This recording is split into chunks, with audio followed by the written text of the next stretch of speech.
এই ভিডিওতে আমরা কি পড়ব, কারেন্ট ইলেকট্রিসিটি, ভোল্টেজ আর রেজিস্ট্যান্স, কারেন্ট রেজিস্ট্যান্সের মধ্যে রিলেশন, ক্যাপাসিট্যান্স ভোল্টেজ চার্জের মধ্যে রিলেশন, সিরিজ অ্যান্ড প্যারালাল কম্বিনেশনে।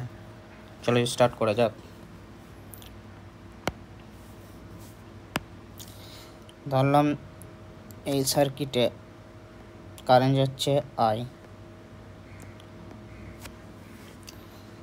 তাহলে R1 এর মধ্যে দিয়ে ভোল্টেজ ড্রপ কত হবে না V1 ধরলাম, আর R2 এর মধ্যে ভোল্টেজ ড্রপ হবে V2।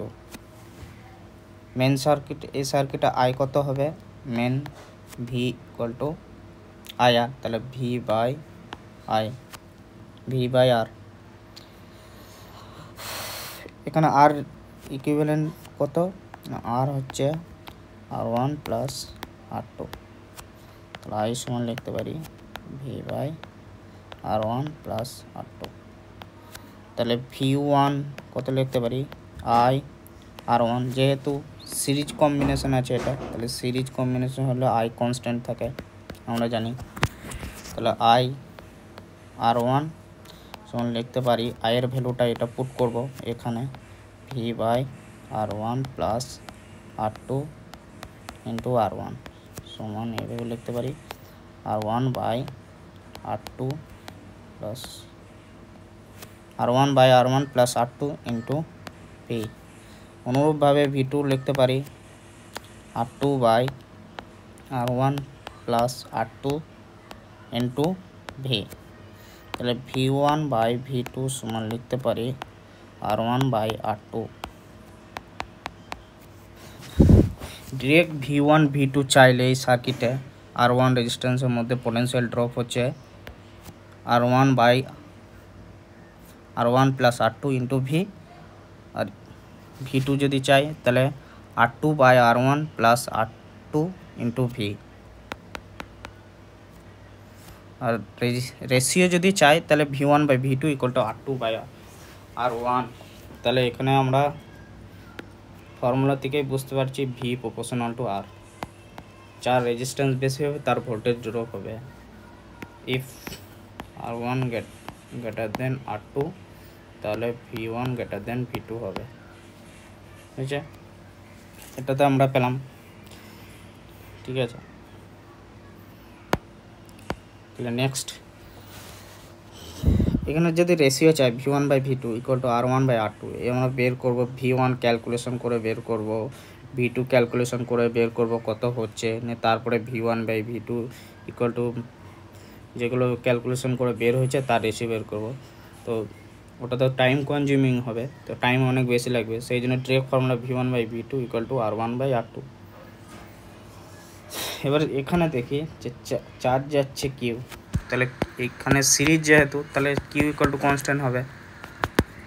তাহলে ধরলাম C1 এর মধ্যে দিয়ে পোটেনশিয়াল ড্রপ হচ্ছে V1 আর C2 এর মধ্যে পোটেনশিয়াল হচ্ছে V2, আর আমরা এই জানি যে Q is equal to CV। এটা ক্যাপাসিট্যান্স ভোল্টেজ আর চার্জের মধ্যে রিলেশন হচ্ছে এটা, Q is equal to CV, মনে রাখতে হবে। তাহলে C1 এর মধ্যে দিয়ে চার্জ কিউ যাবে আর C2 এর মধ্যে চার্জ কিউ যাবে, কিউ যেহেতু কনস্ট্যান্ট, তাহলে আমরা V1 লিখতে পারি সমান কিউ বাই C1, V2 লিখতে পারি কিউ বাই C2, তাহলে V1 by V2 equal two লিখতে পারি C2 বাই C1, উল্টো হচ্ছে, এটা main formula C2 by C1। তাহলে V proportional to 1 by C1। If C1 greater than C2 তাহলে V লেস দেন V2 হবে, মানে যার ক্যাপাসিট্যান্স বেশি হবে তার মধ্যে দিয়ে পোটেনশিয়াল কি ভোল্টেজ ড্রপ কম হবে, এটাই হচ্ছে সম্পর্ক। তাহলে যা হচ্ছে রেজিস্ট্যান্সের মধ্যে যেরকম রিলেশন দেখতে পাচ্ছি কারেন্টে, কিন্তু ক্যাপাসিটর আর চার্জ এদের চার্জ আর ক্যাপাসিট্যান্সের মধ্যে একই রিলেশন দেখতে পাচ্ছি না, তার বিপরীত হয়ে যাচ্ছে। এগুলো মাথায় খেয়াল রাখতে হবে। ভোল্টেজ কিউ আর আই সেম দুটোই কনস্ট্যান্ট কিন্তু থাকবে সিরিজের ক্ষেত্রে, এইগুলো মনে রাখতে হবে, ঠিক আছে। তাহলে এটা V1 V2 ডিরেক্ট ফর্মুলা কীভাবে পাবো? ডিরেক্ট যদি V1 V2 বের করতে হয়, কিউ তো দেওয়া থাকবে না এখানে, শুধু ভি আর C1 C2 থাকবে, তাহলে বি ডিরেক্ট কীভাবে বের করবো না, V1 equal to C1 Q সমান C1 V1 এটা লিখতে পারি, তাহলে V1 সমান লিখতে পারি কিউ বাই C1, ওইটা। এবার কিউর চার্জ কত হবে এখানে আমরা জানি, সি ইকুইভ্যালেন্ট বের করতে হবে, তাহলে কিউ টোটাল চার্জ হচ্ছে Q is equal to C V, এখানে সি ইকুইভ্যালেন্ট হচ্ছে C1 C2 by C1 plus C2 to V, এটা চার্জ। এটা C1 C2 যেহেতু সিরিজে আছে, তো সিরিজে হলে তার কম্বিনেশন হয় C1 C2 divided by C1 plus C2, like parallel রেজিস্ট্যান্সের যেরকম ইকুইভ্যালেন্ট বের করেছিলাম, সিরিজের ক্ষেত্রে ক্যাপাসিট্যান্সে সেম হবে। তাহলে এটা হচ্ছে চার্জ, তাহলে এই ফর্মুলাতে আমরা বসিয়ে দেবো V1 ইকুয়াল টু লিখতে পারি C1 C2 divided by C1 plus C2 into V, আর নিচে C1, তাহলে C1 কেটে গেল, তাহলে V1 ইকুয়াল টু লিখতে পারি C2 by C1 plus C2 into V, তাহলে V2ও লিখতে পারি কি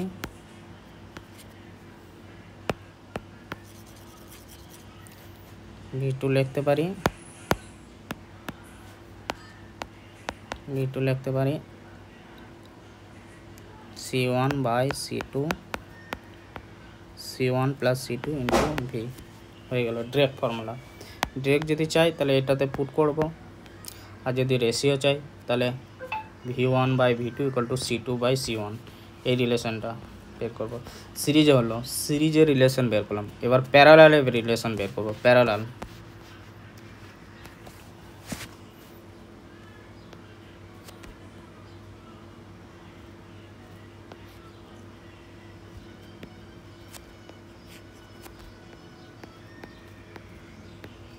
এখানে R1 R2 দুটো রেজিস্ট্যান্স প্যারালালে আছে, কারেন্ট ধরলাম I, R1 এর মধ্যে দিয়ে কারেন্ট যাচ্ছে I1, আর R2 এর মধ্যে দিয়ে কারেন্ট যাচ্ছে I2, সেম দুটো C1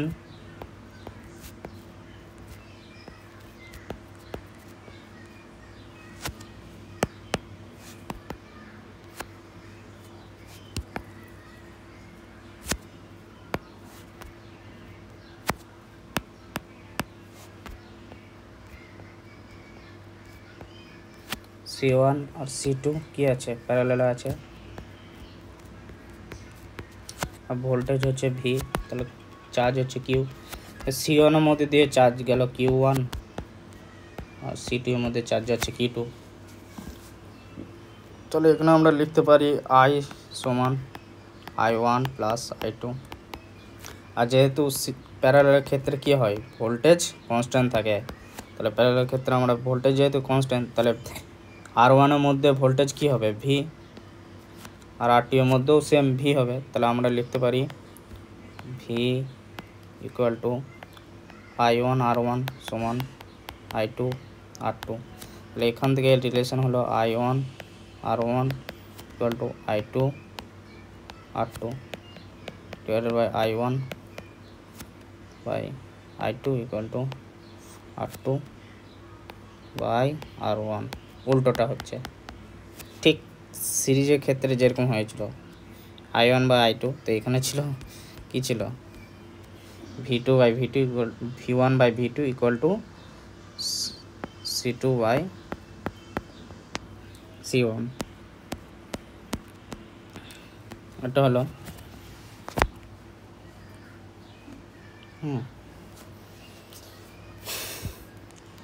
এবার ক্যাপাসিট্যান্সের আর চার্জে দেখি, এখানে যেহেতু V কনস্ট্যান্ট,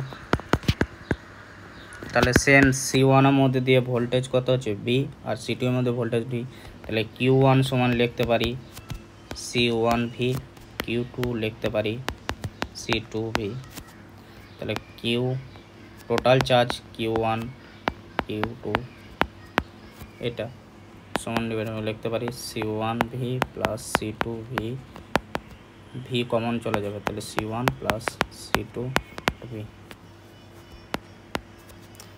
এটা যেহেতু প্যারালাল আছে তাহলে এর কম্বিনেশন ইকুইভ্যালেন্ট কত হবে, সি ইকুইভ্যালেন্ট হবে এক্ষেত্রে C1 প্লাস C2, তাহলে টোটাল চার্জ বের করে দিলে Q equal to Q equivalent into V, same চলে এলো।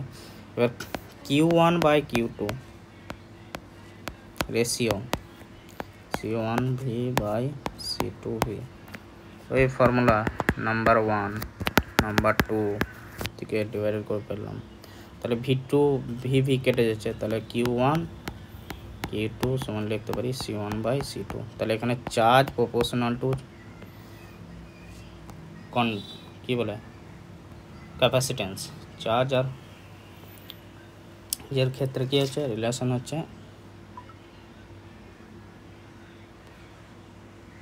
সমানুপাতিক। হয়ে গেছে। আর এদের ক্যাপাসিটেন্সের যদি এনার্জি চায় না, তাহলে এনার্জি হয় হাফ CV স্কোয়ার, এটা হয় এরকম।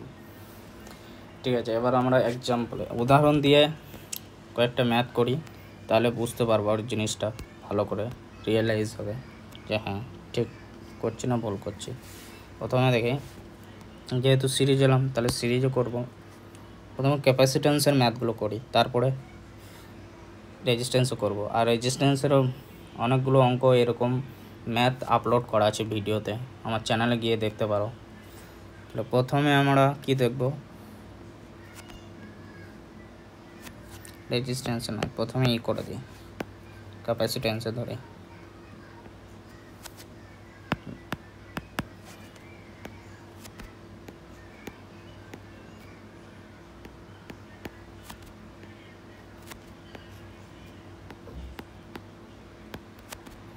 একটা ভোল্টেজ হচ্ছে 50 ভোল্ট, 5 মাইক্রোফ্যারাড, 10 মাইক্রোফ্যারাডে ক্যাপাসিটেন্স। তাহলে এখানে আমরা টোটাল চার্জ কিউ হলে কত হবে, এখানে ধরো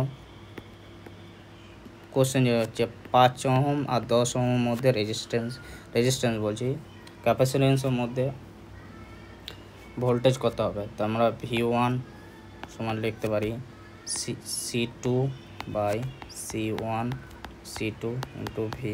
তাহলে C2 কত, এখানে যে এটা C2 ধরছি, এটা C1, তাহলে C2 কত হবে 10, আর এটা V1, এটা V2 10, আর C1 C2 15 হচ্ছে, আর V 15, তাহলে কাটাকাটি হয়ে গেল। তাহলে 10 ভোল্ট, তাহলে V1 বলছে 10 ভোল্ট। V2 কত হবে, V2 10 15 মাইনাস 10 ইকুয়াল টু 5। এটা ডিরেক্ট ফর্মুলা দিয়ে করলেও হবে, বা এটা সেম চলে আসছে।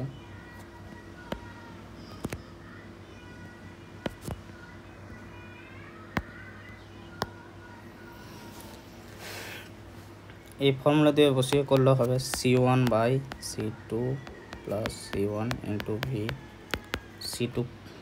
C1 কত 5, 50 বলছি 15 ইন্টু 15 5 ভোল্ট। আমি এখান থেকে বললাম যেহেতু 10 বেড়েছে তাহলে 5টা, 15 থেকে 10 বাদ দিলে এখানে 5 তো হবেই। এটা পরে দিয়ে দিই, এটা হয়ে গেল। যদি V1 V2 রেশিও বলে, তাহলে C2 বাই C1 কত হচ্ছে, C2 হচ্ছে 10, C1 হচ্ছে 5, এখান থেকে বের করব। সেম টাইপ হচ্ছে 2, অ্যান্সার হবে 2। তাহলে এই অ্যান্সারটা হলো, দেখো এটা বের করলাম। টোটাল চার্জ যদি চাই তাহলে কত হবে, total charge C Q equal to C1 into C2 into V. Voltage তো বের করলাম, চার্জ যদি চাই তাহলে চার্জ বের করে নেব। 5 ইন্টু 10 ডিভাইডেড বাই 15 ইন্টু 15, তাহলে টোটাল চার্জ হচ্ছে 50 মাইক্রোফ্যারাড কুলম।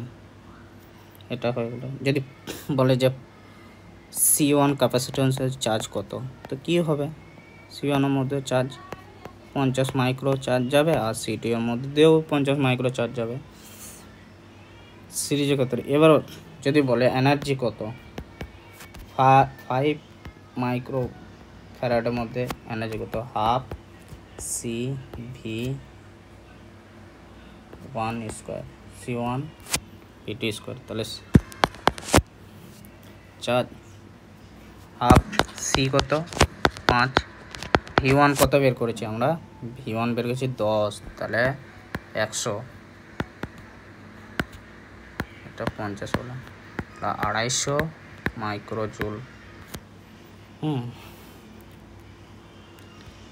তাহলে ইউ মাইক্রো 10 মাইক্রো ফ্যারাডে কত হবে, হাফ ইন্টু 10 ইন্টু 100, তাহলে 10 500 মাইক্রোজুল। তাহলে টোটাল সার্কিটে যদি চাই, তাহলে half C equivalent V square. C equivalent কত ছিল, সি ইকুইভ্যালেন্ট জানা আছে এখানে টোটাল, এই তো সি ইকুইভ্যালেন্ট হচ্ছে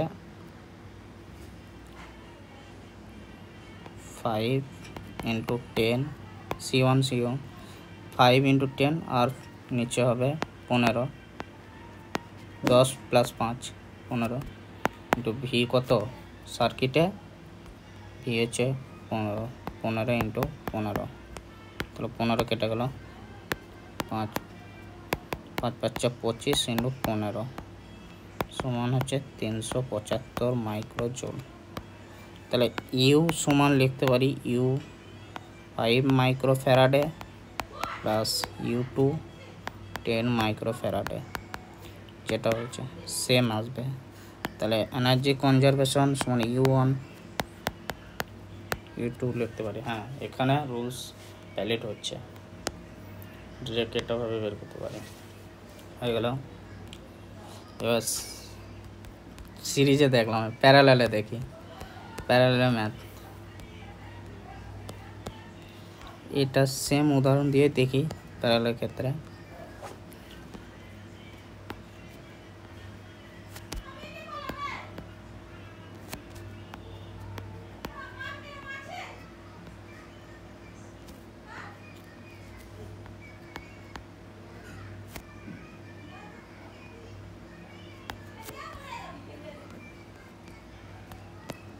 দশ ভোল্ট ধরলাম, 10 ভোল্ট, আর এটা হবে 5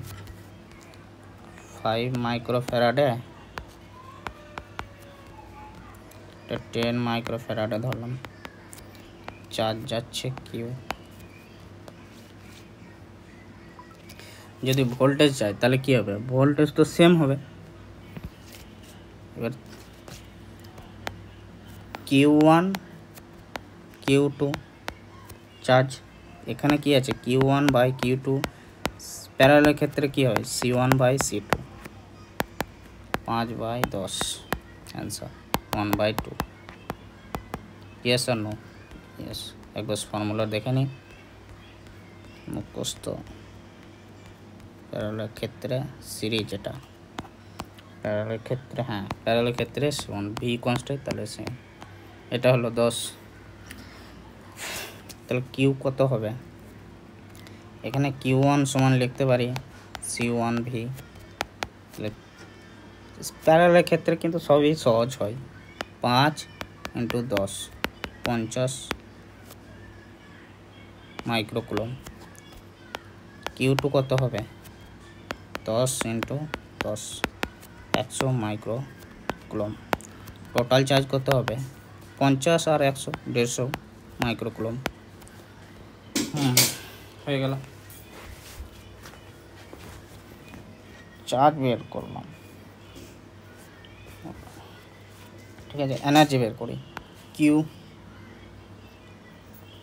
5 মাইক্রোফ্যারাডেতে কি হবে, এখানে হাফ ইন্টু 5 ইন্টু ভোল্টেজ কত হবে মানে 100, ভি সমান স্কোয়ার, তাহলে হাফ 50 ইন্টু 10,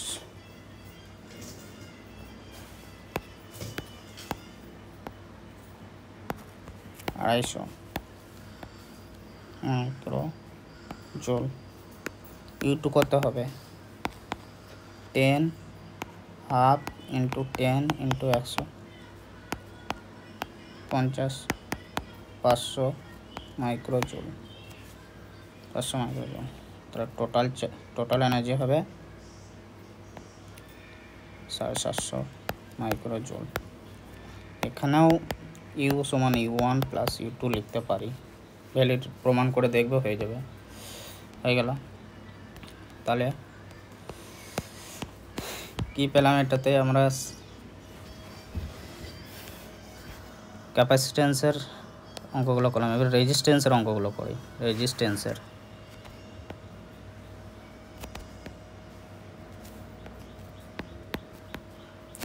এটা 6 ভোল্ট দিলাম, এটা 2 ওহম, এটা 3 ওহম, 4 ওহম।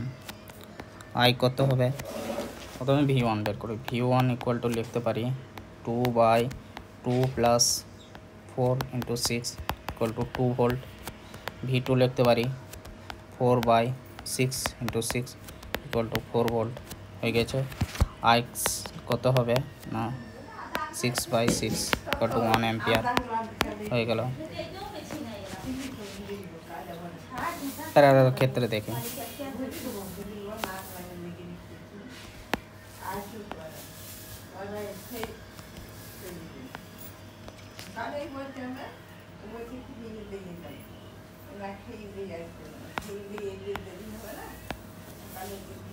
এটা 18 ভোল্ট দিলাম, এটা 3 ওহম, এটা 6 ওহম। সহজ ক্যালকুলেশন করতে হবে।